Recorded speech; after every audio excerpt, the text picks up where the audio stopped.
आज हम लोग सेमेस्टर 3 विनोबा यूनिवर्सिटी का सेमेस्टर 3 का एक मॉडल क्वेश्चन पेपर लेकर आ रहे हैं। इसमें मॉडल क्वेश्चन पेपर में प्रीवियस ईयर में जितने क्वेश्चन पूछे गए उन सब का कॉम्बिनेशन है, सबको मिला के मॉडल क्वेश्चन पेपर बनाया गया जो आपके एग्जामिनेशन के लिए जो 2023 में होने वाला है, जनवरी लास्ट से जो एग्जामिनेशन शुरू होने वाला है उसमें बहुत इंपॉर्टेंट हो जाएगा।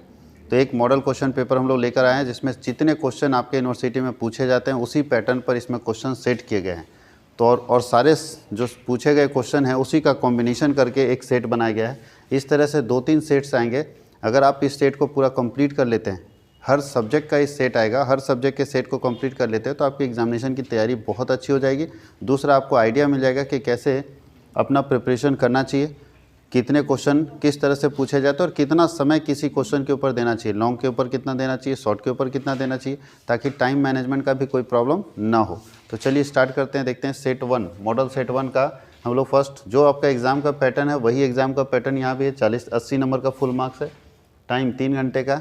किन्हीं 4 प्रश्नों का उत्तर दे जिसमें प्रश्न संख्या 1 अनिवार्य है। आप लोग सब दे चुके हैं एग्जामिनेशन कि क्वेश्चन नंबर 1 कंपलसरी होगा। बाकी जो आपके पास 7 क्वेश्चन बचेंगे उसमें से केवल 3 का आंसर करना होगा। टोटल 8 क्वेश्चन होंगे तो 8 में से जो नीचे 7 क्वेश्चन बचेंगे 1 के अलावा, उस 7 में से केवल 3 का आंसर आपको करना है। बाकी 1 नंबर कंपलसरी है। और देखिए क्वेश्चन नंबर 1 में क्या यहाँ एक और बात लिखा है कि परीक्षार्थी यथासंभव अपने शब्दों में ही उत्तर दें। यानी जो भी आंसर लिखना है वो बुक का लैंग्वेज नहीं लिखना है रट्टा मार के, उसको अपने लैंग्वेज में, यानी आप उस चीज़ को क्या समझते हैं उसको लिखना है। और बहुत ज़्यादा अपने शब्दों में भी नहीं लिखना है, नहीं तो बहुत ज़्यादा अपने शब्दों में लोग लिखने लगता है कि ये है कि वो है कि वो भी नहीं। टू दी पॉइंट लिखना है, लेकिन आपका अपना ऑन वर्ड होना चाहिए। अब देखिए क्वेश्चन जो नंबर 1 है उसमें से 10 क्वेश्चन पूछे जाएंगे। 2-2 नंबर के 1 क्वेश्चन होते हैं तो 20 नंबर का फर्स्ट क्वेश्चन होता है जिसके अंदर छोटे छोटे 2-2 नंबर के 10 क्वेश्चन पूछे जाते हैं। देखिए क्वेश्चन नंबर 1 पूछा है कि how is share capital shown in the company's balance sheet. Company के आर्थिक चिट्ठे में अंश पूंजी को किस प्रकार दिखाया जाता है। तो अगर आप बैलेंस शीट का फॉर्मेट, सिर्फ यहाँ फॉर्मेट पूछ रहा है कि आप शेयर कैपिटल को कैसे दिखाते हैं, तो देखिए शेयर कैपिटल को हम लोग कैसे दिखाते हैं बैलेंस शीट में।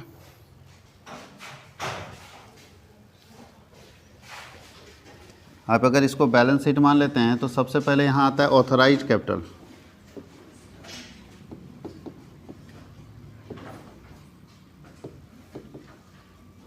सबसे पहले ऑथराइज कैपिटल को दिखाते हैं और इसको बंद कर देते हैं क्योंकि कंपनी की हाईएस्ट कैपिटल होती है।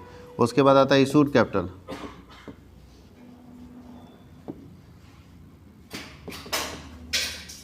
इशूड कैपिटल को भी आप यहाँ दिखाते हैं और बंद कर देते हैं। उसके बाद आता है सब्सक्राइब्ड कैपिटल। क्वेश्चन जब भी बनता है तो सब्सक्राइब्ड कैपिटल से बनता है, सब्सक्राइब्ड कैपिटल। और सब्सक्राइब कैपिटल में लेस कर देते हैं calls in arrear, calls in arrear. और इसमें ऐड कर देते हैं share for future.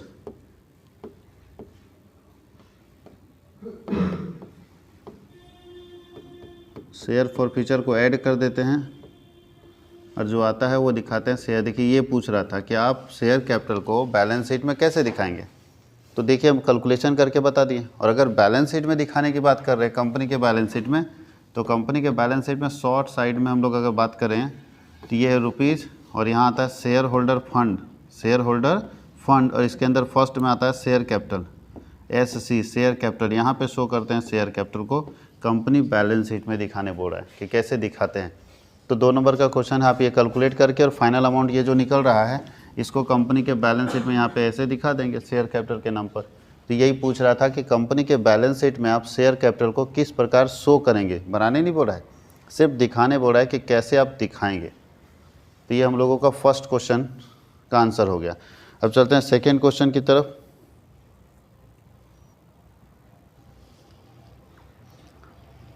Second question में क्या लिखा है, शेयर और डिबेंचर में क्या डिफरेंस बताइए। शेयर और डिबेंचर में क्या डिफरेंस है, कम से कम 2 डिफरेंस लिख दीजिए। इधर लिखिए शेयर और इधर लिखिए डिबेंचर।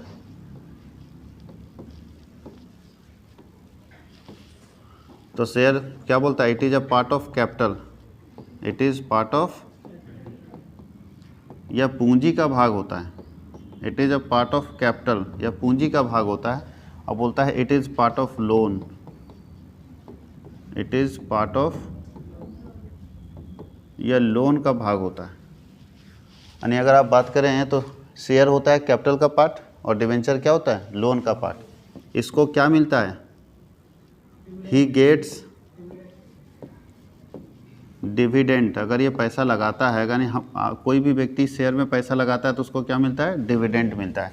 और ये क्या लेता है, ही गेट्स इंटरेस्ट। ये क्या लेता है, इंटरेस्ट।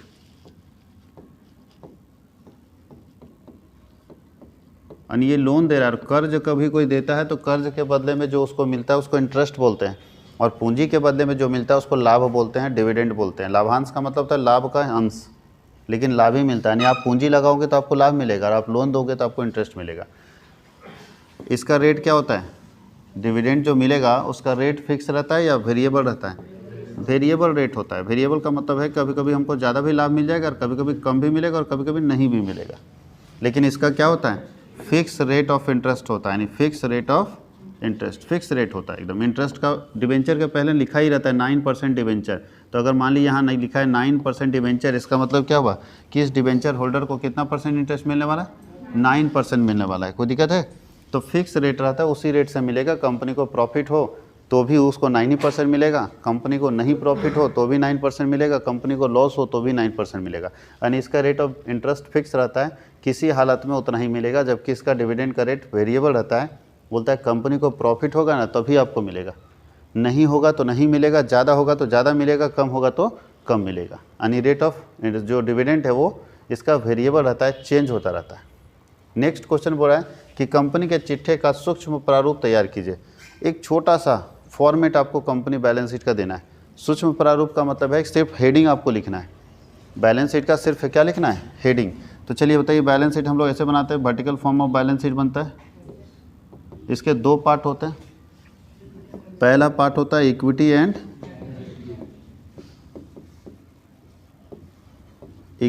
एंड लायबिलिटी, और इक्विटी एंड लायबिलिटी में पहला नंबर आता है शेयर होल्डर्स फंड, हाँ या नहीं। दूसरा आता है non current liability,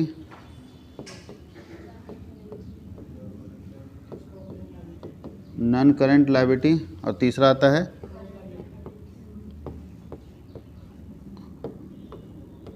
current liability. होगा?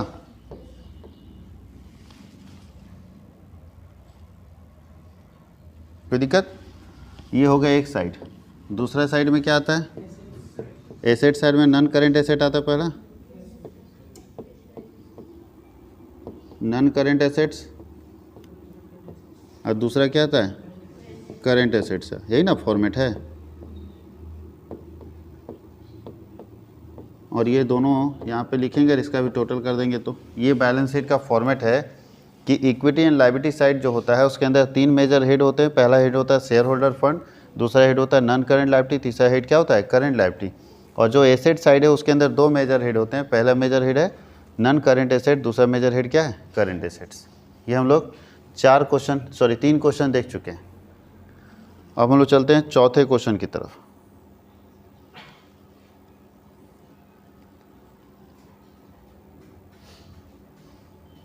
अब देखिए चौथे क्वेश्चन में आपको गुडविल निकालने के लिए बोल दिया कि ए और बी, बोले एक फर्म में ए और बी दो बराबर के पार्टनर है। पार्टनरशिप डीड में ये लिखा है कि ख्याति का मूल्यांकन उसके 5 वर्षों के औसत शुद्ध लाभ के 3 वर्षों के क्रय पर किया जाएगा और 5 साल का आपके पास प्रॉफिट दिया है। तो सबसे पहले एपी निकालेंगे। तो एपी बराबर क्या होता है, टोटल प्रॉफिट, और बाई क्या होगा, नंबर ऑफ ईयर। तो चलिए टोटल प्रॉफिट कर लेते हैं। टोटल प्रॉफिट कितना आएगा, सबको जोड़ दीजिए। 20,000, 25,000, 45,000, 45 और 20, 65,000, 65 और 15, 70, 80,000, 80 और 32 कितना होता है, सब ना प्रॉफिट है ना, सबका सब प्रॉफिट है। क्लियर?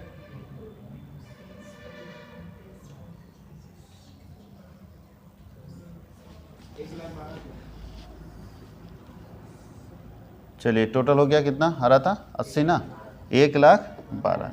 नहीं मैं चेक कर रहा था कहीं लॉस तो नहीं है। और कितने से डिवाइड करना है, 5 से।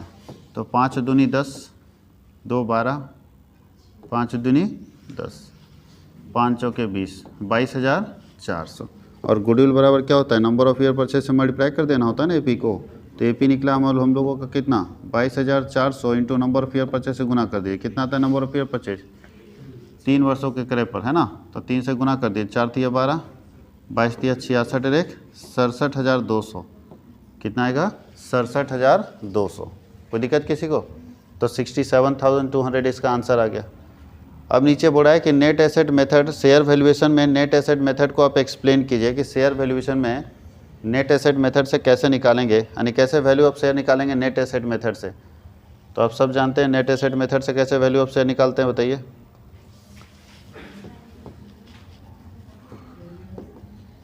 वैल्यू ऑफ शेयर कैसे निकालते हैं? तो यहाँ हमको क्या चाहिए, net asset divided by number of, net asset divided by क्या होगा, नंबर ऑफ शेयर। यानी नेट एसेट निकालेंगे, उसमें नंबर ऑफ शेयर से क्या करेंगे, डिवाइड कर देंगे। अब सवाल है कि नेट एसेट कैसे निकालेंगे।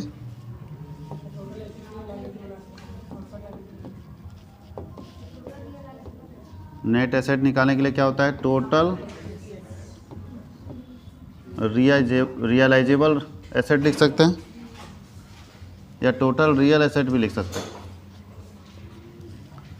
Total real assets minus outside liability.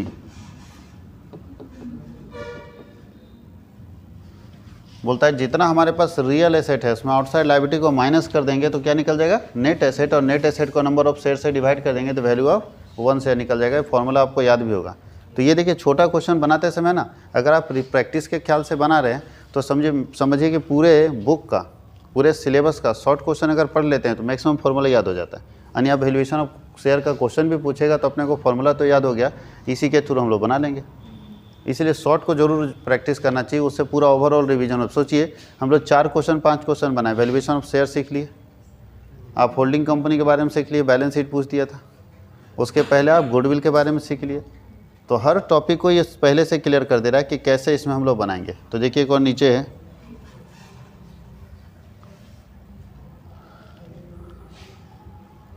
क्या क्वेश्चन पूछ रहा है कि ए लिमिटेड बी लिमिटेड, इसके पास 10,000 शेयर था ए लिमिटेड का। अच्छा, A limited agree to take over B limited. A limited B limited को खरीदने के लिए तैयार हो जाता है और बी लिमिटेड के पास कितना शेयर था, 10,000 शेयर था 10 रुपये का। It is agreed that the shareholders of B limited are to get 25,000 in cash and 2 per share of ₹20 each for every 5 share in held in B limited. इसका मतलब हम लोगों को पीसी निकालना है, परचेज कंसिडरेशन।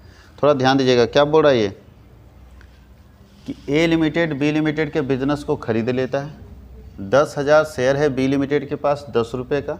पैसा कैसे कैसे देना है, तो बोलता है कि बी लिमिटेड का शेयर होल्डर बोलता है हमको 25,000 नगद दे दो और हर 5 शेयर के बदले में 2 शेयर दे दो हमको। ध्यान दीजिएगा क्या लिखा है, हर 5 शेयर के, यानी बी लिमिटेड में कितना शेयर होगा, 5 शेयर, उसके जगह पे बी लिमिटेड में 5 शेयर होगा, उसके जगह पे ए को कितना चाहिए, ए लिमिटेड का कितना शेयर चाहिए, हर 5 के बदले में 2 शेयर चाहिए।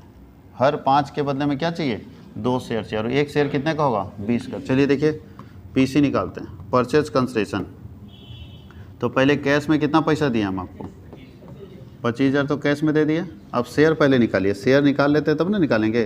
तो शेयर बताइए क्या बोल रहा है कि 10,000 शेयर है ना, तो बोलता है हर 5 के बदले में हम आपको 2 देंगे।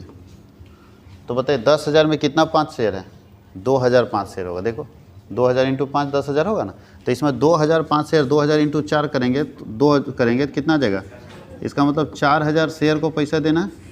और कितना रुपये करके देना है बताइए, 20 रुपये करके देना है। तो 4,000 इंटू 20 करेंगे तो कितना आएगा, तो 80,000 ये देना है और 25,000 ऊपर देना है। तो 1,05,000 में बात बना है। कितने में बात बना है, 1,05,000। 1,05,000 हमको चुकाना पड़ेगा इसके बदले में। कोई दिक्कत किसी को? यानी देखिए कैसे पेमेंट करना है, तो बोलो 25,000 कैश हमको दे दीजिए और जितना मेरे पास शेयर था हर 5 शेयर के बदले में 2 शेयर आप दे दीजिए। तो हर 5 में 2, तो टोटल इसके पास 10,000 शेयर था, तो 10,000 में 5 से डिवाइड कर दिया तो कितना 5 शेयर निकल गया, और इंटू 2 कर दिए तो इतना शेयर उसको देना पड़ेगा। और 1 शेयर का कीमत कितना है। ऐसा क्यों हुआ, हर 5 में 2? ऐसा होने का कारण क्या हो सकता है, ध्यान दीजिएगा, ऐसा का होने का कारण ये हो सकता है कि बी लिमिटेड का शेयर का वैल्यू कितना है और ए लिमिटेड का शेयर का वैल्यू इससे ज़्यादा हो सकता है कि बी का 10 रुपये है तो ए का 20 रुपये होगा। तो बोला भाई रेट तो अलग अलग है। अब तुम बोलोगे 10,000 शेयर मेरे पास है तो ऐसा करो बी लिमिटेड का ना है, इसको ए का बना दो 10,000। आप समझते हैं 10,000 शेयर 10 रुपये का 1 लाख है, अगर ये ए में चला जाएगा ना तो 2 लाख हो जाएगा। तो ए बोलेगा, ए का शेयर होल्डर एग्री होगा? बोले नहीं सर, वो 10 रुपये का शेयर है, तुम इसको 20 रुपये में कैसे बदल दोगे? तो वहाँ बात ऐसे हुई है। बात समझ गए कि ठीक है, अगर ऐसा नहीं तो हर 5 के बदले में हम 2 शेयर दे देंगे तुमको। तो जब 2 कंपनियां आपस में मिलती है, दोनों का मार्केट में रेट अलग अलग होता है, तो ऐसा ही बार्गेन किया जाता है मिलने के लिए। नहीं तो इसका शेयर होल्डर बी का खुश होगा कि मिला दो, कभी भी मिला दो, 10 का 20 बन जाएगा तुरंत जी। लेकिन ए वाला सोचिए, ए का शेयर होल्डर एक्सेप्ट करेगा इस बात को? ए का शेयर होल्डर राजी नहीं होगा, ना साइन करेगा, ना कोई एक्सेप्ट करेगा, कुछ नहीं। बोलता है हम नहीं जानते, उसको आप नहीं मिला सकते हो। 10 वाला शेयर को 20 में कैसे मिलाइएगा? अब वो जाएगा तो मेरा ही खा के जाएगा ना, हम अपना हिस्सा क्यों काटेंगे? इसीलिए ऐसा बार्गेनिंग किया जाता है। ठीक है, अगर ऐसा है तो उसके 2 शेयर को, मतलब उसके 5 शेयर को हम 2 शेयर मानेंगे। समझ गए? कितना परसेंट होता है? 2/5 × 100 करेंगे तो 40% होता है। बोलता है उसका 1 शेयर हो ना, उसका 40% लेके चलेंगे, 60% हम गायब कर देते हैं, 40% लेके चलेंगे। तो यही बात आपको ध्यान देना कि 40% ही आपको देंगे। इसका मतलब अगर आपके पास 1 लाख शेयर था तो हम आपको अपनी कंपनी का 40,000 ही शेयर देंगे।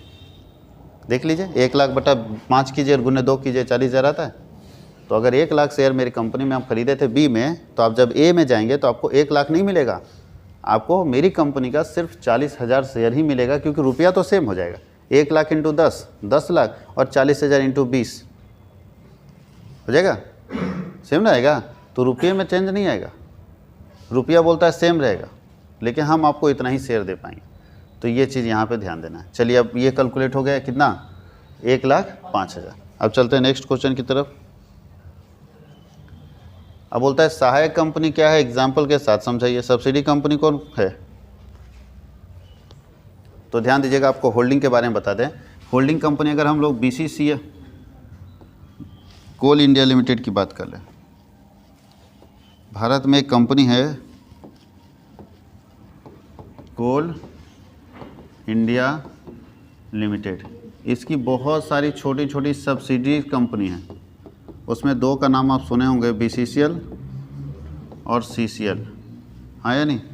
महाराष्ट्र में भी है, बहुत सारी कंपनियां हैं। चलिए 2 पता है तो 2 ही के बारे में लिख देते हैं।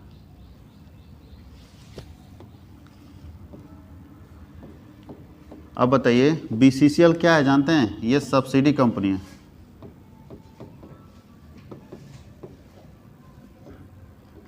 और ये क्या है? ये होल्डिंग कंपनी है। इसका मतलब समझेगा कि होल्डिंग कंपनी ऐसी कंपनी होगी जो किसी दूसरी कंपनी में 51% या उससे ज़्यादा का हिस्सा खरीद लेती है। तो जब एक कंपनी किसी दूसरी कंपनी में 51% या उससे ज़्यादा का हिस्सा खरीद लेती है, तो जो कंपनी खरीदती है उसे होल्डिंग कहते हैं, और जिस कंपनी का हिस्सा कोई दूसरी कंपनी में 51% खरीद लेती है या उससे ज़्यादा खरीद लेती है, उसको सब्सिडी कंपनी कहते हैं। यानी सहायक कंपनी का परिभाषा लिख सकते हैं कि जिस कंपनी का शेयर 51% से ज़्यादा कोई दूसरी कंपनी खरीद लेती है, तो जिसका शेयर खरीदा जाता है वो कंपनी कहलाती है सब्सिडी कंपनी, सहायक कंपनी, सपोर्टिव कंपनी। इसके पास क्या बच गया? बताइए, 51% हिस्सा किसी और का है, मतलब आपके बिजनेस का मालिक कोई और है। तो जब बिजनेस का मालिक कोई और है तो इसके पास कुछ बचा है? ये एक सपोर्टिव कंपनी बस कठपुतली बना हुआ है, जो ऊपर से इंस्ट्रक्शन आएगा होल्डिंग से वही ये काम करेगा, उसके अलावा कुछ भी काम नहीं करेगा। इसी तरह से अगर हम बात करें तो ये भी एक सब्सिडी कंपनी है। तो सब्सिडी कंपनी बनने के लिए क्या है कि आप अपना 51% हिस्सा किसी और को बेच दो। अगर कोई कंपनी अपना 51% या उससे ज़्यादा का हिस्सा किसी और कंपनी को बेच देता है, यानी गुलाम बन जाता है उसका, जो वो बोलेगा उसको फॉलो करता है, उस कंपनी को सब्सिडी कंपनी बोलते हैं। कोई दिक्कत है? अब नीचे एक और क्वेश्चन लिखा है कि describe the demerits of holding company. Holding company का डिमेरिट बताइए। तो होल्डिंग कंपनी का पहला डिमेरिट ये बोल सकते हैं, मिस मैनेजमेंट।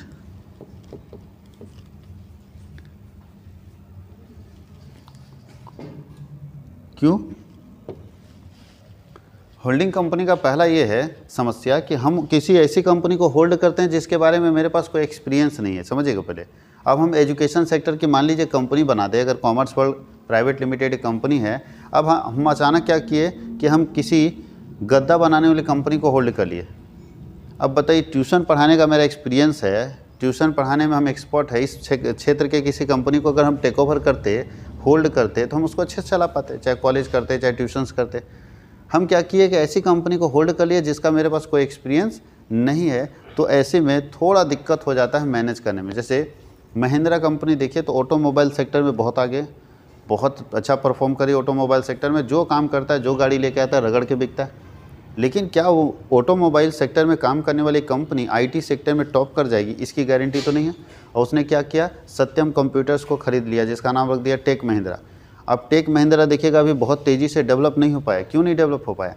क्योंकि जो ऑटोमोबाइल सेक्टर वाली कंपनी थी, उसका पूरा मैनेजमेंट, पूरा मालिक का दिमाग, सब कुछ ऑटोमोबाइल सेक्टर में एक्सपर्ट था।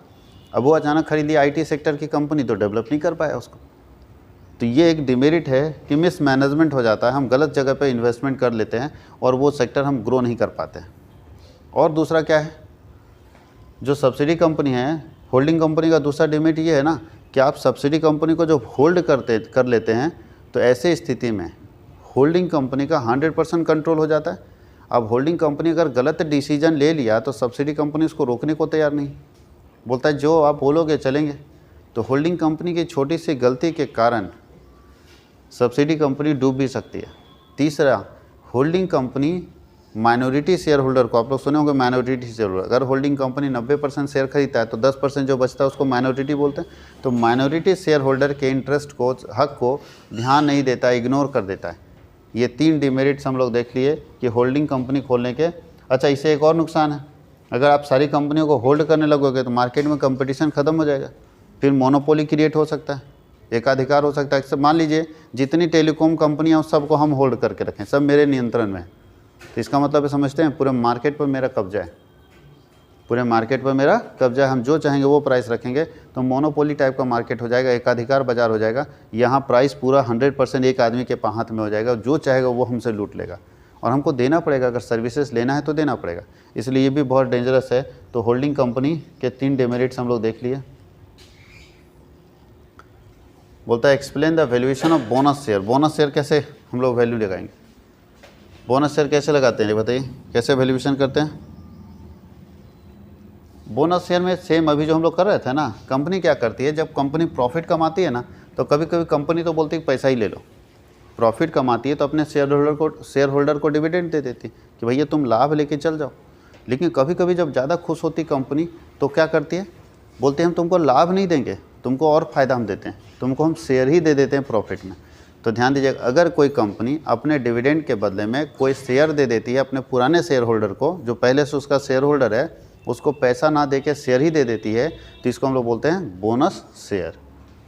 फिर से याद रखिएगा, जब कंपनी प्रॉफिट कमाती है तो उसको प्रॉफिट में के बदले में पैसा दे सकता है वो अपने शेयर होल्डर को कि भाई हम इतना कमाए, तो मेरे शेयर होल्डर हो, पैसा लगाया था तो ले लो भाई। और अगर कंपनी चाहे तो उसको कैश ना दे के शेयर भी दे सकती है।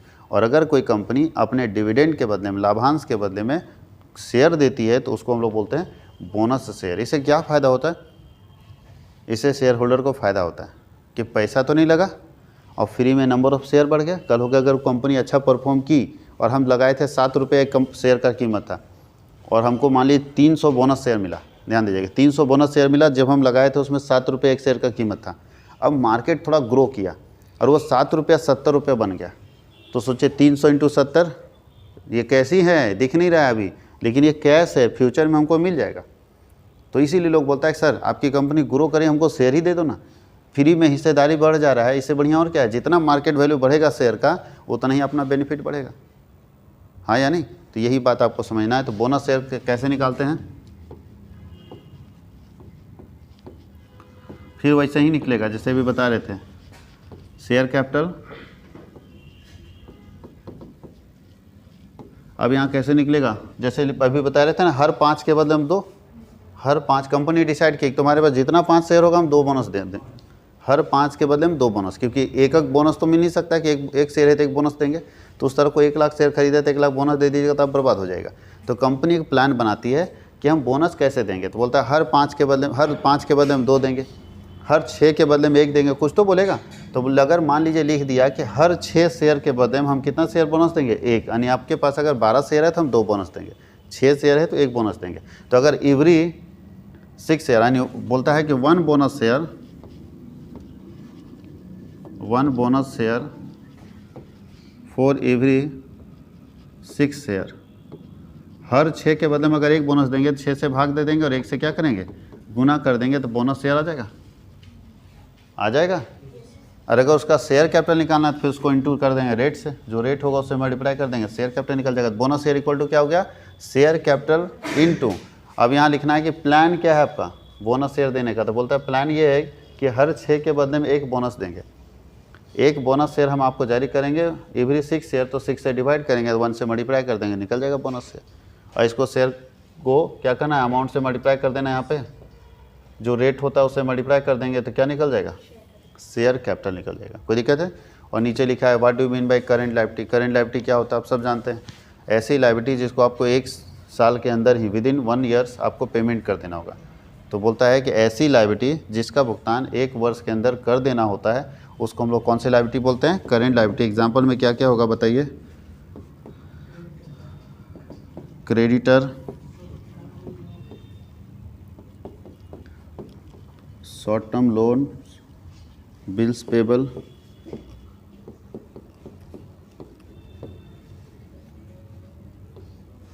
कोई दिक्कत किसी को, ये सारे हमारे करेंट लायबिलिटी होंगे। कोई दिक्कत है।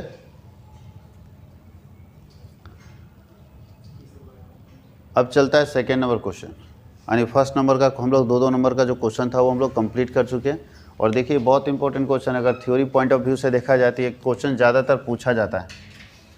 क्या बोल रहा है देखिए, इसमें 3 स्टेप में आपको आंसर लिखना। आंसर कैसे लिखना है, बुक में सब है तो हम यहाँ लिखेंगे नहीं क्योंकि पूरा वाइट है तो लिखना मुश्किल है, इसीलिए मैं आपको समझाऊंगा इसका आंसर लिखना कैसे है।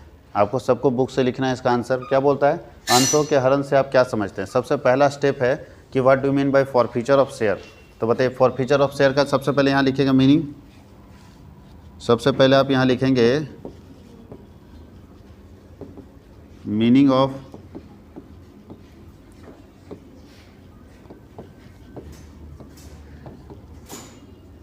Forfeiture of share. क्या समझते हैं फॉरफीचर ऑफ शेयर से, क्या होता है। फॉरफीचर ऑफ शेयर का मतलब होता है कैंसिलेशन ऑफ शेयर। अगर आप किसी कंपनी में शेयर खरीदते हैं, हिस्सेदारी खरीदते हैं और टाइम पर आप पेमेंट करने में फेल हो जाते हैं तो ऐसे स्थिति में कंपनी आपको 15 दिन 14 दिन का नोटिस जारी करेगी। और 14 दिन का नोटिस का भी अगर आप जवाब नहीं देते हैं तो कंपनी वेट नहीं करेगी, तब कंपनी का डायरेक्टर जो है, बोर्ड ऑफ डायरेक्टर, वो डिसाइड करेगा कि अब आपकी कंपनी के शेयर को छीन लिया जाए, कैंसिल कर दिया जाए, रद्द कर दिया जाए। और इसी प्रोसेस को ध्यान दीजिएगा, नोटिस भेजने से लेके कैंसिल करने के प्रोसेस को क्या बोलते हैं, फॉरफीचर ऑफ शेयर।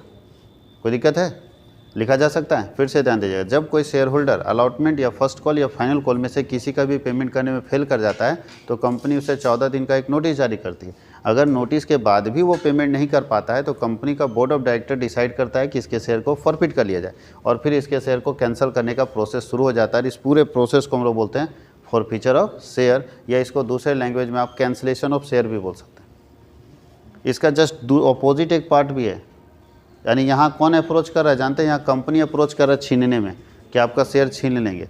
इसका एक दूसरा पार्ट भी है कि कभी कभी कस्टमर ही अपने तरफ से अप्रोच करता है कि मेरा शेयर ले लो। इसको बोलते हैं सरेंडर ऑफ शेयर। क्या बोलते हैं, सरेंडर ऑफ शेयर। वो खुद बोलता है सर हम नहीं कंपनी में लगाएंगे आपकी, आप मेरा शेयर हटा दो।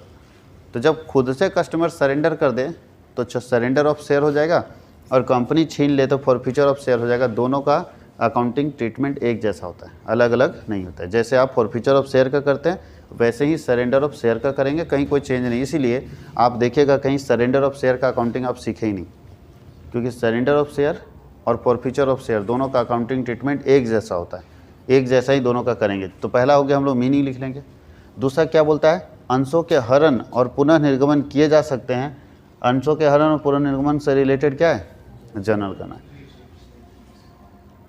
बोलता है कि यहाँ नहीं, यहाँ थोड़ा ध्यान दीजिएगा, कैन फॉरफिटेड शेयर बी री इशूड एट डिस्काउंट। यहाँ थोड़ा सा मिस्टेक हो गया कि जो फॉरफिटेड शेयर होगा उसको डिस्काउंट में री इशू कर सकते हैं। यस, कर सकते हैं ना, ये लिखना है। यहाँ एक पैरल लगाइएगा कि जी हाँ, आप फॉरफिटेड शेयर को री इशू कर सकते हैं डिस्काउंट में। डिस्काउंट में री इशू करने का प्रोविज़न है बट इशू करने का प्रोविज़न नहीं है, ये बात ध्यान दीजिएगा। शेयर्स को कभी भी इशू डिस्काउंट में नहीं कर सकते बट री इशू डिस्काउंट में किया जा सकता है। यहाँ तक कोई दिक्कत है। अब तीसरा स्टेप और है कि अगर आप फॉरफिट करते हैं शेयर को तो फॉरफीचर और री इशू से संबंधित जर्नल बनाइए। तो आप क्या करेंगे, तीसरे स्टेप में सबसे पहले जर्नल बनाएंगे फॉरफीचर ऑफ शेयर का। सबसे पहले किसका बनाएंगे, बताइए कितना बताए थे आपको यहाँ पे? यहाँ 2 केस बताए थे, केस 1 एट पार का अब बताए थे, पूरे कॉपी लिखवाएं, और केस 2 में कौन है, एट प्रीमियम है ना।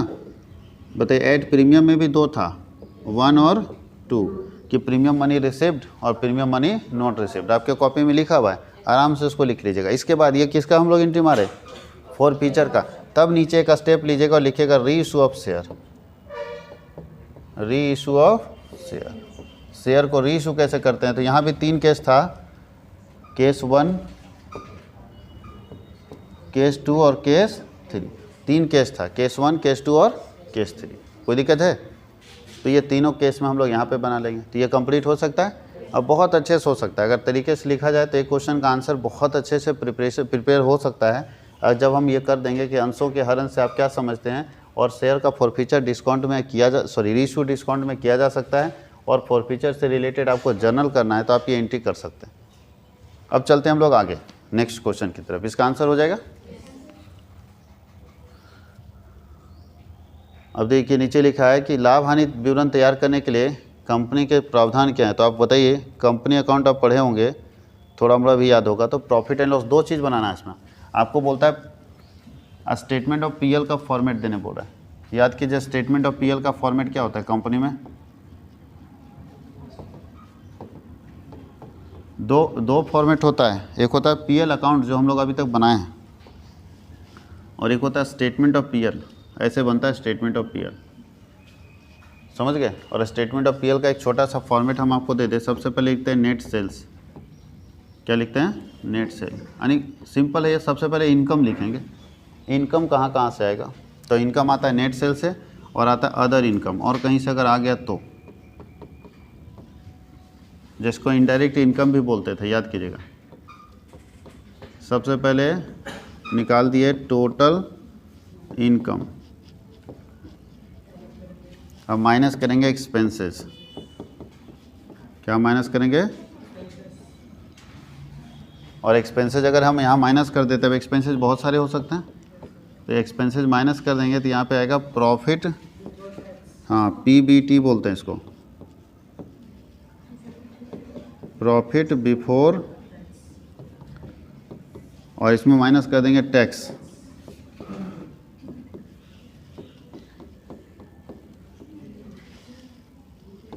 माइनस वाले को ब्रैकेट में लिख देता हूं,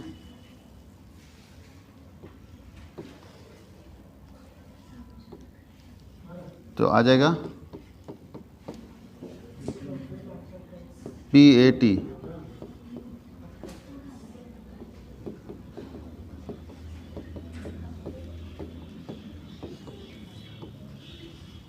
अब इसका डिटेल फॉर्मेट कहाँ मिलेगा, तो आपके बुक में एक चैप्टर है जिसका नाम है final account of a company.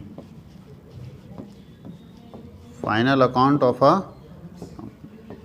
उसमें इसका डिटेल फॉर्मेट मिल जाएगा। आप आराम से डिटेल फॉर्मेट इसका लिख सकते हैं। Final account of a company में डिटेल फॉर्मेट आपको यहाँ पे मिल जाने वाला।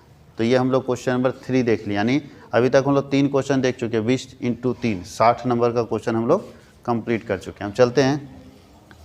अब ये मत सोचिएगा कि सारा का सारा बनाना आपको एग्ज़ाम में 4 ही अटैम्प्ट लेना है, ठीक है। मैं यहाँ सारा बता दे रहा हूँ, आपको 4 लेना है। अब यहाँ बोल रहा है कि शेयर वैल्यूएशन क्या होता है, अंशों के मूल्यांकन की आवश्यकता को समझाइए और उन तत्वों का भी वर्णन कीजिए जो अंशों के मूल्यांकन को प्रभावित करते हैं। यानी आपको 2 चीज़ लिखना है। यहाँ पे पहला लिखना है मीनिंग ऑफ वैल्यूएशन, छोटा सा लिखेगा क्योंकि ये पूछा नहीं क्वेश्चन में। दूसरा क्या लिखेंगे, need for valuation of share. आखिर आवश्यकता क्या है बताइए। अगर शेयर का वैल्यू नहीं लगाएंगे तो कंपनी को बेचेंगे कैसे। तो होल्डिंग कंपनी करने के लिए ज़रूरत है, अमलगमेशन ऑफ कंपनी के लिए ज़रूरत है, टैक्स देने के लिए ज़रूरत है, कंपनी को लिस्टिंग कराने के लिए ज़रूरत है, कंपनी का प्रेजेंट वैल्यू निकालने के लिए ज़रूरत है। ऐसे बहुत सारे काम है जिसके लिए शेयर का ज़रूरत है। वहाँ देखिएगा आप लिखा हुआ है। जैसे आप चैप्टर खोलेंगे, मैं भी नोट्स में आपको लिखवा चुका हूँ कि शेयर के वैल्यूएशन की क्या ज़रूरत है, कौन कौन से दशा में हम अंशों का मूल्यांकन करेंगे, तो यह वहाँ आपको मिल जाएगा। और फैक्टर भी हम लिखवा चुके हैं कि कौन कौन से ऐसे फैक्टर हैं जो शेयर के वैल्यूएशन को अफेक्ट करते हैं, जिसके कारण शेयर का वैल्यू बढ़ भी सकता है और घट भी सकता है। जैसे प्रॉफिट, कंपनी ज़्यादा प्रॉफिट कमाएगी तो शेयर का वैल्यू बढ़ेगा, कंपनी कम कमाएगी तो शेयर का वैल्यू घटेगा। तो ऐसे बहुत सारे फैक्टर, लोकेशन, ठीक है, nature of business, risk involve, ऐसे बहुत सारे फैक्टर्स हैं जिसको ध्यान देना होता है कि उसके कारण शेयर का वैल्यू बढ़ भी सकता है और घट भी सकता है। तो ये आंसर क्या जा सकता है? सबसे पहले मीनिंग, फिर नीड और फिर फैक्टर। थोड़ा एक्सप्लेन भी करना है, खाली पॉइंट लिख के नहीं छोड़ना है, क्योंकि पॉइंट लिखेंगे तो पॉइंट के लायक ही नंबर मिलेगा। तो 20 नंबर चाहिए तो थोड़ा थोड़ा एक्सप्लेन कर लेना है ताकि आपकी तैयारी और अच्छी हो जाए। तो ये हम लोग थ्योरी का पोर्शन देख चुके हैं कि क्या क्या इसमें पूछेगा। अब हम लोग चलते हैं क्वेश्चन नंबर 5 की तरफ। और ये देखिए 20 नंबर का एक क्वेश्चन है वैल्यूएशन ऑफ गुडविल का। क्या है क्वेश्चन? गुडविल निकालना है इसमें। तो सबसे पहले बताइए, बोलता है from the following information compute the amount of goodwill by capitalisation method. आपके पास 4 साल का प्रॉफिट दिया है, 1 साल, 2 साल, 3 साल और 4 साल का प्रॉफिट दिया हुआ है 40,000, included in non recurring income 6,500। 40,000 का प्रॉफिट किधर है? पहले साल ही है। तो बोलता है इसमें 6500 का नॉन रेकरिंग इनकम शामिल है और एवरेज कैपिटल एम्प्लॉयड कितना है? 3 लाख और नॉर्मल रेट कितना है? तो सबसे पहले एपी तो निकाल लो। एपी पर होता है टीपी बाई ईयर्स, यही होता है। टोटल प्रॉफिट कैसे आएगा? अच्छा एक बात बताइए, नॉन रेकरिंग इनकम अगर इसमें शामिल है तो माइनस करेंगे, तो इसका मतलब 40,000 में 6,500 माइनस करें, कितना आएगा? 33,500। पहले साल 33,500, दूसरा साल कितना है? 42,500, तीसरा साल क्या है?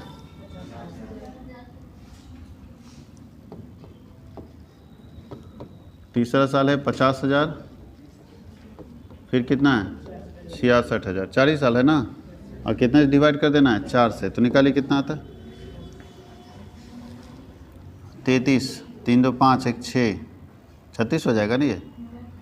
36 और 40 76, 76 और 6 82, 800, 1,42,000, 1,92,000 आएगा। देखिए तो डिवाइड बाई 4, 4 चौके 16, 8 चौके 32। एक बार देख लीजिए इसी ओर, कोई दिक्कत है? और इसमें आपको निकालना है गुडविल। तो कैपिटलाइजेशन मेथड में गुडविल बराबर क्या होता है? तो होता है एपी इंटू 100 बाई रेट और माइनस कैपिटल एम्प्लॉयड। चेक कर लिए, सही है ये? तो बताइए एपी कितना निकला है? 48,000 इंटू 100 बाई रेट बराबर कितना परसेंट है? 12%। और माइनस कैपिटल एम्प्लॉयड कितना है? 3 लाख। तो 12 चौक 48, 4,000 ना। तो अगर 4,000 को 100 से गुना करेंगे तो 4 लाख आएगा। तो 4 लाख माइनस 3 लाख करेंगे तो कितना आ जाएगा? तो 1 लाख आ जाएगा। कैपिटल एम्प्लॉयड आएगा, सॉरी गुडविल, गुडविल का वैल्यू कितना आ जाएगा? 1 लाख। यही है आपका वैल्यू ऑफ गुडविल निकालना है। अब बताइए 20 नंबर का क्वेश्चन था, बन सकता है? बन सकता है? तो चलिए हम लोग एक और क्वेश्चन की तरफ चलते हैं, एक बार देख लीजिए इसको।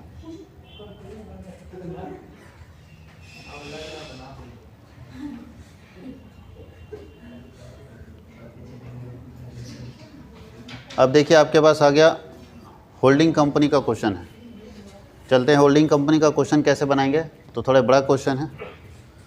बोल रहा है कि 31 मार्च 2016 को बैलेंस शीट दिया हुआ है, और यहाँ ध्यान दीजिएगा 31 मार्च 2016 को एक एच लिमिटेड जो है, एच लिमिटेड के शेयर को खरीदता है। जिस दिन खरीदता है उस दिन 3,000 का डेबिट बैलेंस है। थोड़ा ध्यान दीजिएगा, एच लिमिटेड के शेयर को खरीदता है और जिस दिन खरीदता है उस दिन कितना बैलेंस था? डेबिट बैलेंस था 3,000 का।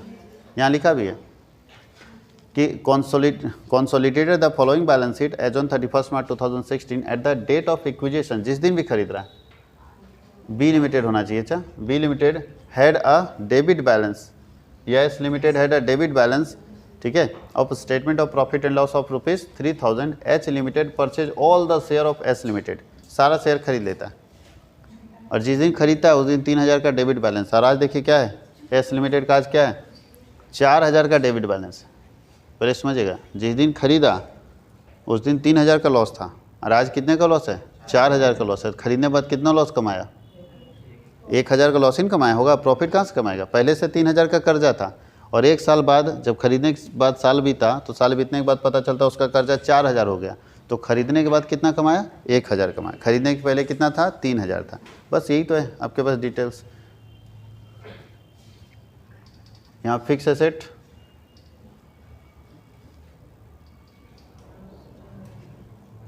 फिक्स एसेट का वैल्यू मिसिंग है, रुकिए चेक कर लेते हैं।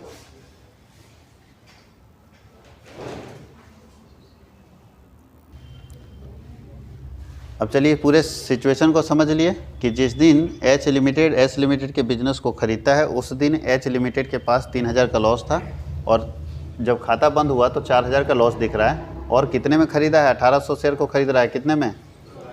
16,000 में। ध्यान दीजिए थोड़ा सा, 1800 शेयर को खरीद रहा है, इसका 2,000 शेयर है और यहाँ लिख दिया all the shares.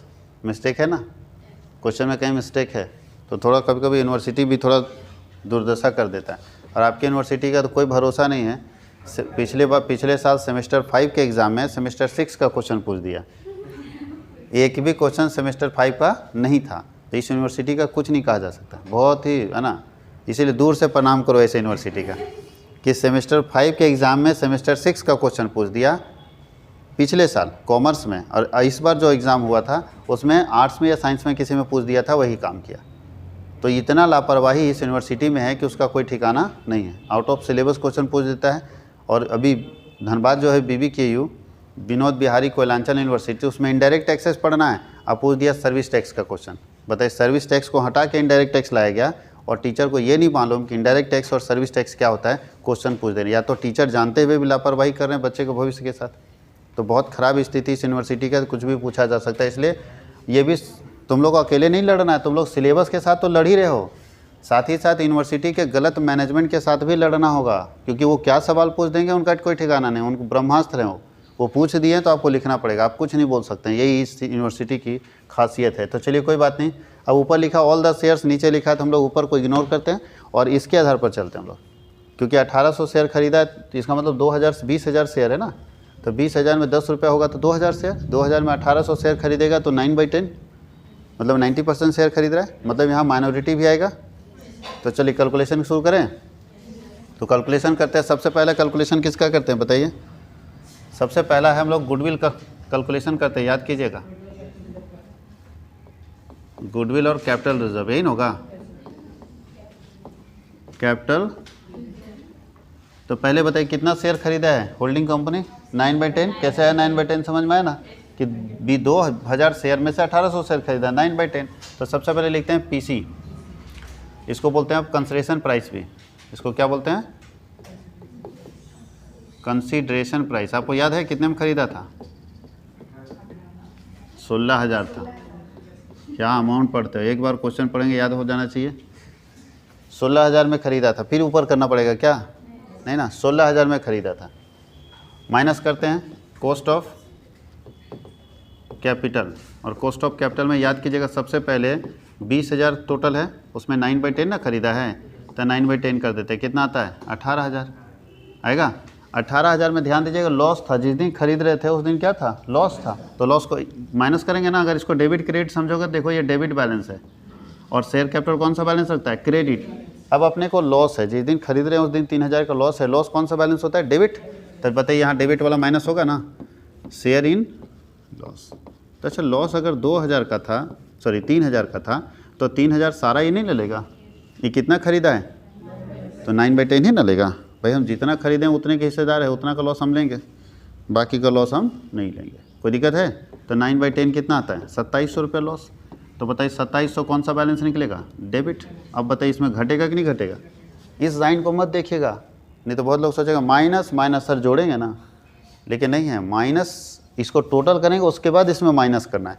That's means इस कितना हो जाएगा बताओ? 16 में घटेगा तो 15,300 होगा। 15,000, और उस दिन कोई रिजर्व वगैरह नहीं है। अच्छा 15,300 कौन सा? डेबिट की क्रेडिट? क्रेडिट ज़्यादा है ना, क्रेडिट हो जाएगा। बताइए डेबिट है 16,000, 15,300, 700 आएगा डेबिट। और हम जानते हैं डेबिट वाला क्या निकलता है? गुडविल का वैल्यू निकलता है। कोई दिक्कत है? दूसरा, इसमें माइनॉरिटी का कैलकुलेशन भी करेंगे। तो माइनॉरिटी को क्या मिलेगा? माइनॉरिटी शेयर होल्डर को निकालेंगे तो क्या मिलेगा माइनॉरिटी शेयर होल्डर को? तो माइनॉरिटी शेयर होल्डर को पहला चीज़ मिलेगा शेयर कैपिटल में हिस्सा। तो बताइए शेयर कैपिटल कितना है, तो 20,000 का माइनॉरिटी कितना लेगा बताइए, 1/10 मतलब 2,000 लेगा। और आपको हम बताया था कि माइनॉरिटी को जो भी लॉस और प्रॉफिट मिलता है वो बैलेंस शीट से मिलता है। तो एज पर बैलेंस शीट, तो बैलेंस शीट में देखिए 4,000 का लॉस है, तो 4,000 का 1/10 कितना आता है, 400। तो 400 का लॉस कट जाएगा तो कितना बचेगा, 1,600। तो माइनॉरिटी निकल गया। इसमें एक और कैलकुलेशन करना पड़ेगा आपको, कंसोलिडेटेड पीएल निकालना पड़ेगा। क्यों? क्योंकि ख़रीदने के बाद कुछ प्रॉफिट हुआ है, तो कंसोलिडेटेड पीएल हम लोग यहाँ निकाल लेते हैं।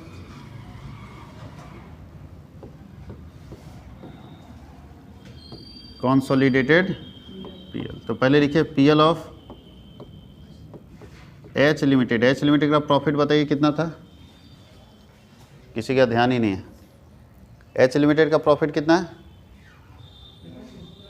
प्रॉफिट है ही नहीं एच लिमिटेड का, ब्लैंक है। देखिए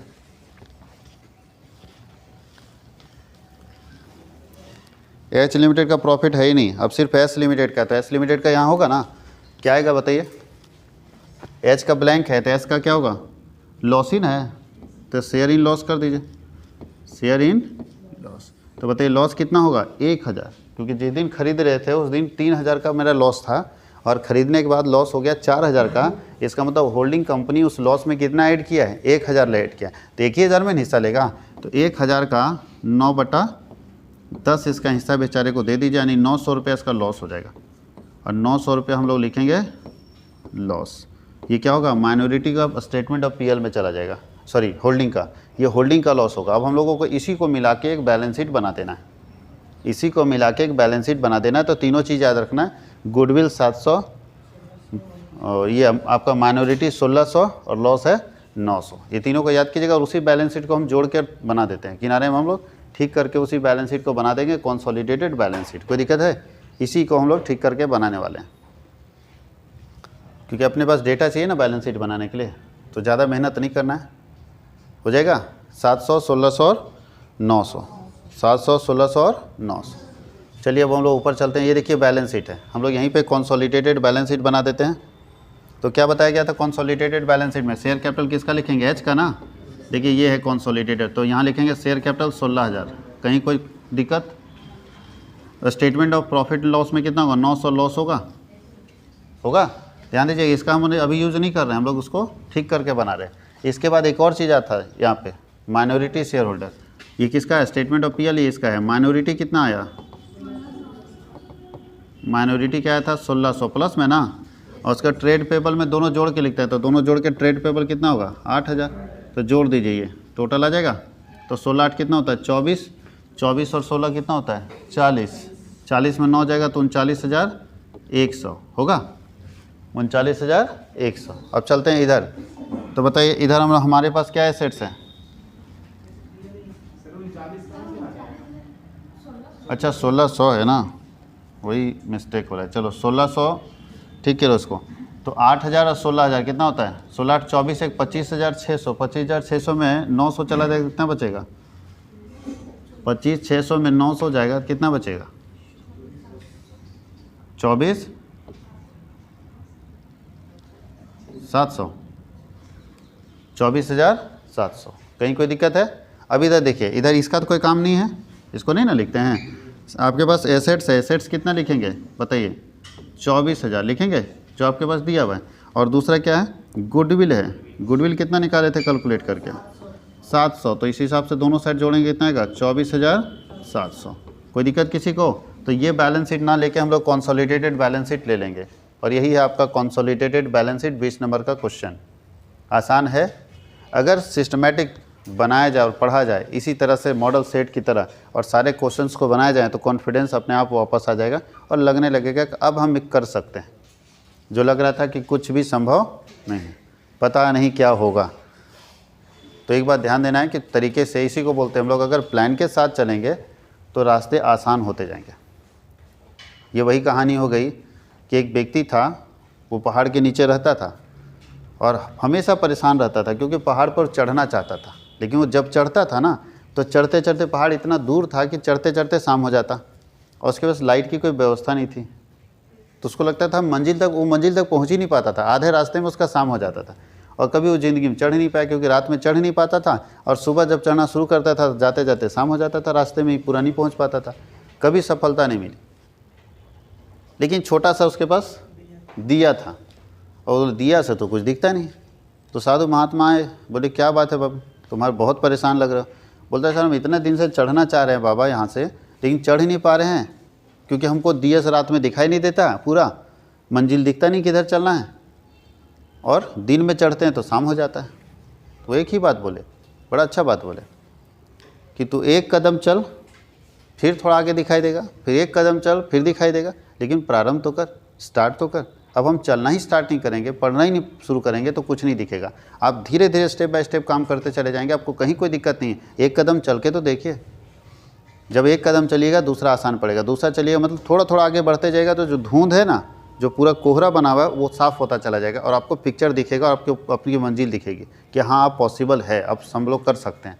इसलिए चलना मत छोड़िए, लगातार लगे रहिए। अगर हम इस तरह का 5-7 मॉडल सेट बना लेंगे ना, कॉन्फिडेंट पूरा हो जाएंगे कि कहाँ से क्वेश्चन आएगा, कैसे बनाएंगे। और यही मॉडल सेट का जादू है जो आपको फ़ायदा पहुँचाएगा। इसलिए मॉडल सेट लेकर हम लोग आ रहे हैं, और इस तरह का 3-4 सेट हम लोग बनाएंगे। ये कंप्लीट कर लिया, अब हम लोग चलते हैं इशू ऑफ शेयर का क्वेश्चन हम लोगों को बनाना है। इशू ऑफ शेयर में क्या क्वेश्चन है देखिए, बोलता है कि 5000 शेयर है, ध्यान दीजिएगा, 5000 शेयर है कंपनी का, 5000 शेयर जारी करती है, एक शेयर 100 रुपये का है, और प्रीमियम कितना है 10 रुपया, और जिस पे कैसे मांगना है 30, 40 और 40। सभी अंशों के लिए आवेदन प्राप्त हुए 100 शेयर का अलॉटमेंट और फर्स्ट कॉल को छोड़ के बाकी सारा पैसा मिल गया, यानी 100 शेयर का एरियर हो गया।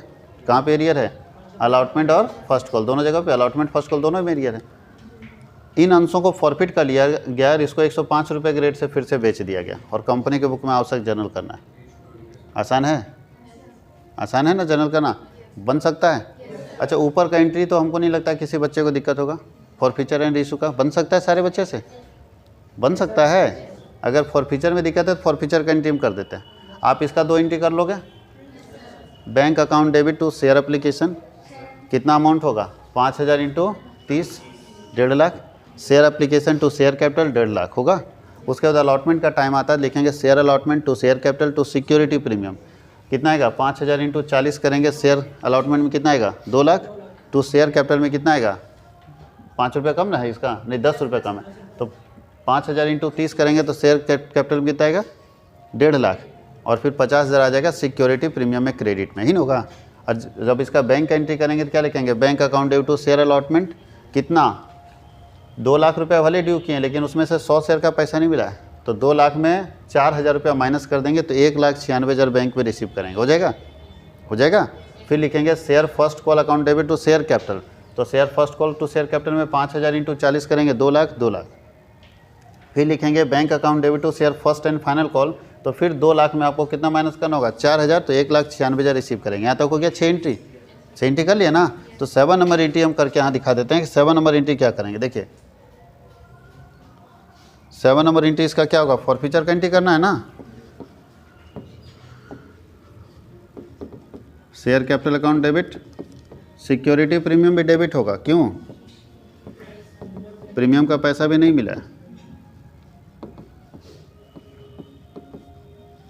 और 2 कहाँ कहाँ बाकी है, तो शेयर अलॉटमेंट और 2 share first and final call और 2 शेयर फॉर फ्यूचर।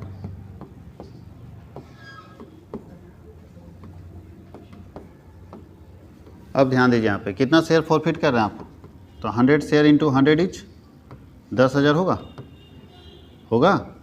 अब यहाँ प्रीमियम कितना है 100 इंटू 10 1000 आ जाएगा। अब यहाँ पे ध्यान दीजिएगा कि शेयर अलॉटमेंट मेरा कितना आ रहा था, शेयर अलॉटमेंट में 4000 शेयर एरियर आ रहा था 1000 इंटू 40, और यहाँ भी आ रहा था 4000, तो 4 4 8000, बताइए 11,000 में 8000 नहीं मिलेगा तो कितना मिलेगा 3000। अब इसको रीइशू करने पड़ रहा है 105 रुपये, मानी रीइशू एट प्रीमियम है, तो दूसरा एंट्री क्या होगा रीइशू एट प्रीमियम का, bank account debit to share capital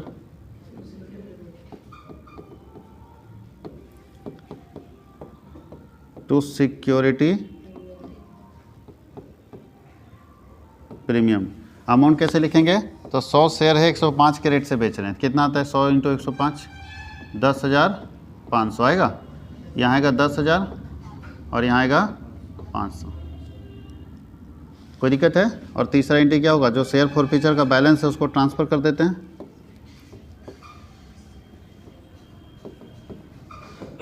तो share forfeiture account debit account लिख लीजिएगा अपना, और 2 क्या लिखेंगे? कैपिटल रिजर्व, यही ना होगा। तो कितना आएगा? तो शेयर फॉरफीचर में पास कितना बैलेंस है? 3,000। और कोई रीइशू करते समय कोई लॉस हुआ ही नहीं, तो 3,000 का 3,000 ना ट्रांसफ़र हो जाएगा। कितना ट्रांसफ़र होगा? 3,000। कहीं कोई दिक्कत है? 3,000 का 3,000 हम लोग यहाँ ट्रांसफ़र कर देंगे, ये आपका पूरा क्वेश्चन कंप्लीट हो जाएगा। अब सोचिए कि कितना आसान क्वेश्चन आपको पूछा जा रहा है। थोड़ा सा ध्यान देने की ज़रूरत है, थोड़ा पेशेंस रखने की ज़रूरत है, अपने आप क्वेश्चन बन जाएगा। जो पहले ही क्वेश्चन से टकराता है और जिसको लगता है कि बहुत टफ है, वो फंस जाता है। इसलिए पहले टकराना नहीं है, पहले बनाते जाना है, धीरे धीरे काम आसान होते जाएगा।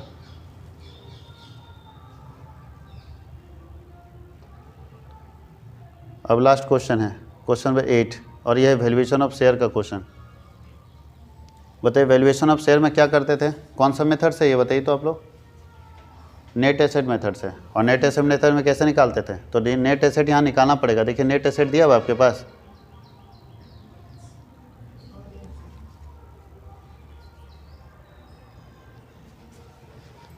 नेट एसेट आपके पास दिया होना चाहिए। इसमें नेट एसेट नहीं दिया, लेकिन एक चीज़ यहाँ मिसिंग हो गया है आपके क्वेश्चन में।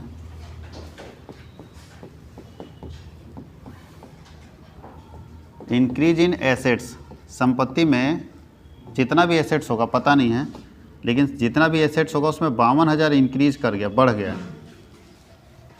और आपको निकालना है वैल्यू ऑफ शेयर। और आपको पता होना चाहिए कि नेट एसेट 2 तरीके से निकलता है। एक होता है total real asset minus outside liability, और दूसरा एक और फार्मूला हम आपको बताए थे पढ़ाते समय कि शेयर कैपिटल के रास्ते से भी आप नेट एसेट निकाल सकते हैं। तो यहाँ जब आपके पास एसेट और लायबिलिटी नहीं दिया है, तो शेयर कैपिटल के रास्ते से भी हम नेट एसेट यहाँ निकालेंगे, और शेयर कैपिटल के रास्ते से ही हम लोग नेट एसेट यहाँ कैलकुलेट करेंगे। तो 2 तरीके नेट एसेट का, बस बात समझिएगा। हम लोग नेट एसेट निकालते कैसे, यहाँ ध्यान दीजिएगा। हम लोग क्या करते थे? एसेट में लायबिलिटी को माइनस करके नेट एसेट निकालते थे। एसेट में क्या करते थे? लायबिलिटी माइनस करते थे, नेट एसेट आ जाता है। जब एसेट में लायबिलिटी माइनस करके जो आता है उसी को तो कैपिटल बोलते हैं।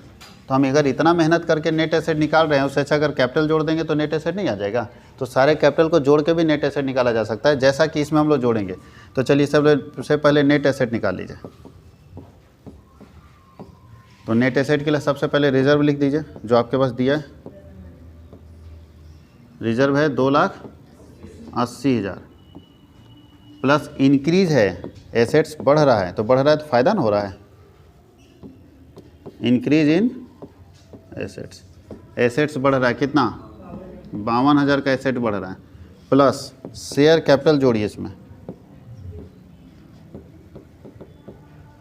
तो शेयर कैपिटल ऊपर में छूट गया है, ध्यान दीजिएगा। फर्स्ट वाले में क्या था?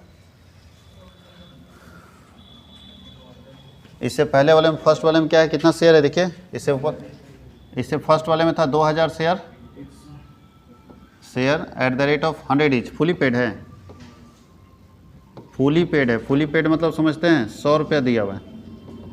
तो बताइए जी, 2,000 शेयर 100 रुपया करके देगा 20,000 पहले वाले में। दूसरे वाले में 2,000 शेयर है, कितना? 100 रुपया का, लेकिन कितना पेड किया है? 25। इसका मतलब 2,000 इंटू 25 करेंगे 50,000। तो ध्यान दीजिए, पहला आपका शेयर कैपिटल कितना आएगा, यहाँ पे लिख देते हैं। पहला आएगा 20,000। पहला कितना आएगा? 20,000। 2,000 इंटू, अच्छा 100 है ना, 2 लाख ही आएगा। 2,000 इंटू 100 मतलब 2,000 शेयर है, 100 रुपये का था, पूरा मांगे तो 2 लाख दिया होगा। दूसरा 2,000 100 रुपये का था, लेकिन 25 रुपये कॉल किए हैं, तो 25 रुपये दिया होगा। तो 2,000 इंटू 25 कितना आता है बताइए?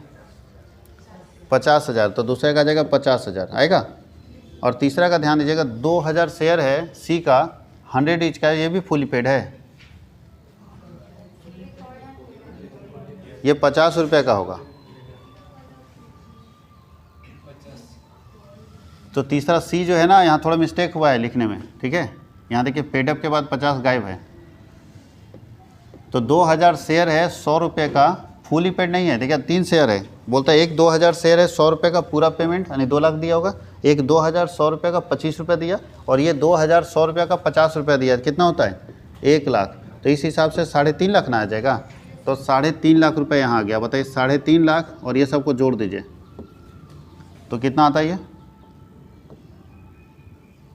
5 5 10 8 18 का 8 हाथ में 1 3 2 5 और 6,82,000 इसका एसेट निकलेगा। कितना निकलेगा 6,82,000 नेट एसेट निकल गया। अब ध्यान यह देना है कि पहली बार ऐसा आ रहा है वैल्यू ऑफ शेयर निकालने के लिए क्या फॉर्मूला होता है वैल्यू ऑफ शेयर का, नेट एसेट बटा नंबर ऑफ शेयर। लेकिन यहाँ नहीं कर सकते। क्यों नहीं कर सकते?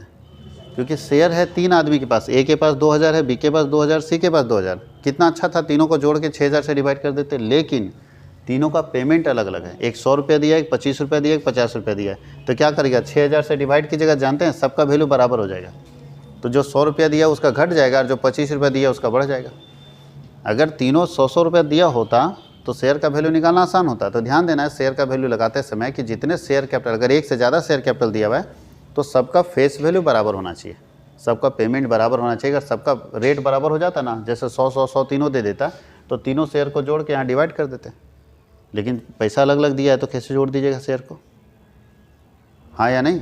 सोचो महिला मंडल में क्या करोगे, एक महिला 3 शेयर का पैसा दिए, एक महिला 1 शेयर का पैसा दिए, एक महिला 2 शेयर का पैसा दिए, तो जितना इंटरेस्ट आएगा उसको क्या करोगे, कैसा करो, हम लोग 15 लोग हैं, 15 लोग हैं ना जी, तो 15 में बांट दो बराबर बराबर। मान लेगी वो लेडी, बोले हम 3 शेयर का दिए हैं तो 15 में बटेगा तो हमको 3 हिस्सा मिलना चाहिए, उसको 1 हिस्सा मिलना चाहिए, हाँ या नहीं? ये चीज़ ध्यान देना आपको। शेयर अलग अलग है तो आप क्या करेंगे, नंबर ऑफ़ शेयर से डिवाइड नहीं कर सकते, लेकिन आप लोग तो नंबर ऑफ़ शेयर जानते हो। तो फिर बता दें, जब भी ऐसा होगा कि फेस वैल्यू अलग अलग होगा, आपको नंबर ऑफ़ शेयर से नहीं डिवाइड करना है, शेयर कैपिटल से डिवाइड करना है, शेयर कैपिटल। और अब ध्यान दीजिएगा, जब हम शेयर कैपिटल से डिवाइड करते हैं तो वैल्यू ऑफ 1 शेयर नहीं निकलेगा, वैल्यू ऑफ 1 रुपी निकलेगा, वैल्यू ऑफ 1 रुपी, 1 रुपये का वैल्यू निकलेगा। 1 रुपये के बराबर कितना होगा, कैपिटल से भाग दे रहे हैं ना, पूंजी से भाग दे रहे हैं, तो 1 रुपये का वैल्यू निकलेगा। तो चलिए देखिए कितना निकलेगा 1 रुपये का वैल्यू, फिर तब हम निकालेंगे शेयर।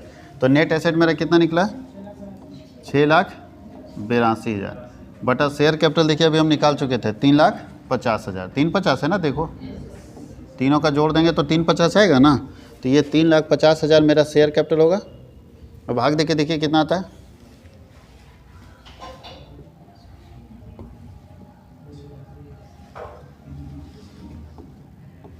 $682 में 350 से डिवाइड कीजिए,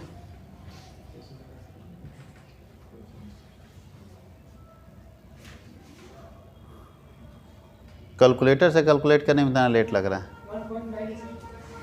1.95 पूरा बताइएगा। 1 रुपया 95 पैसा आ रहा है सर।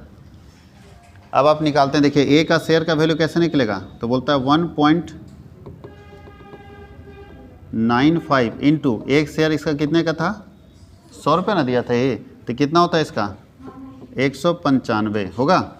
बी का बताइए 1.95, बी कितना दिया है 25 रुपया दिया है, तो कितना आएगा 48 रुपया 75 पैसा।